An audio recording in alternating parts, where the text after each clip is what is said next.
നമസ്കാരം.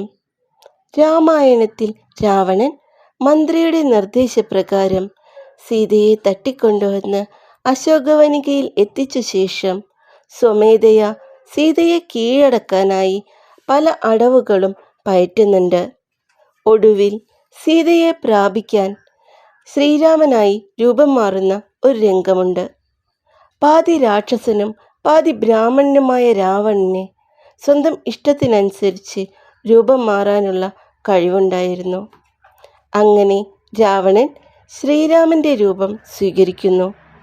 പക്ഷേ ഏകപത്നീവ്രതനായ ശ്രീരാമൻ്റെ രൂപം സ്വീകരിച്ച രാവണൻ ഏത് ഉദ്ദേശത്തിനാണോ രൂപം മാറിയത് ആ കാര്യം മറന്നുപോവുകയാണ്. സ്വന്തം ഭാര്യയെ മാത്രം മനസ്സിലേക്ക് വരികയാണ്.